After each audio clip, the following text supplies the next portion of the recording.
'Yn ni ar fin cael canlyniad yng nghanol y prif gylch. Y Merlod Mynydd Cymreig sy'n byw fan hyn heddi. Y meirch 8 mlwydd oed a throsodd, y meirch un sydd yn cael ei beirniadu. Gyda fi Heledd Cynwal, mae Beth Simons Evans. Ar y brig ar hyn o bryd, mae dyn ni crympwel Blue Painter gan tafarnau bach Sioe allan o crympwel Blue Velvet ar ran teulu Kelly. Mae'r het wedi ddiosg, felly mae'n derfynol te Beth.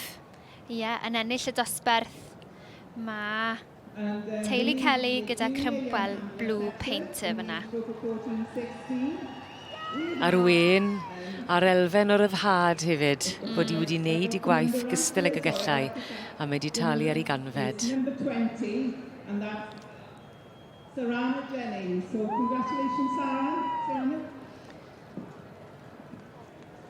Ni gwych o lun fyna.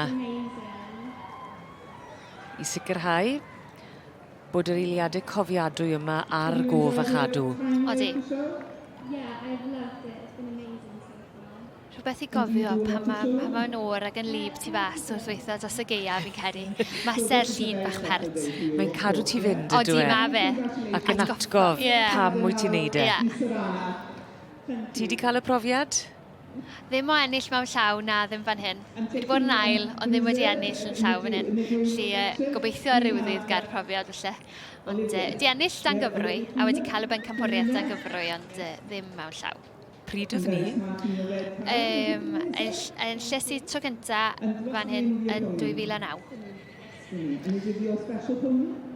Ond mae hon yn olygfa hyfryd. Odi, felly crympwel Blue Painter fyna gyda'r teulu Kelly. And we've also got a special award given, donated and presented by the President of the Welsh Pony and Cob Society, Mr Matt Atwell. So thank you, Matt.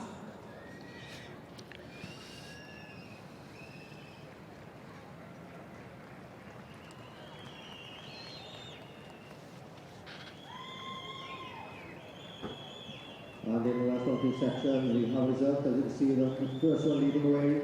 And this is 383 from Blue Painter. Wel, wedi dangos i doniau yn ardderchog y prynhaw yma, mae crympwel Blue Painter. Y march hun yn mynd â hi ac yn ennill yr hosglwm ar garden goch gyda'r adran A y Merlod Mynydd Cymreig. Llongyfarchiadau mawr iawn i deulu Kelly yn berchen ar y march arbennig yma.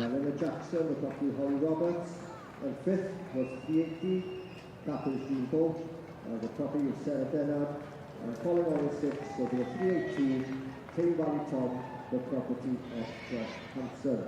So congratulations to the winner there. 383, Crympwel Blue Painter, the property of J.G. Kelly.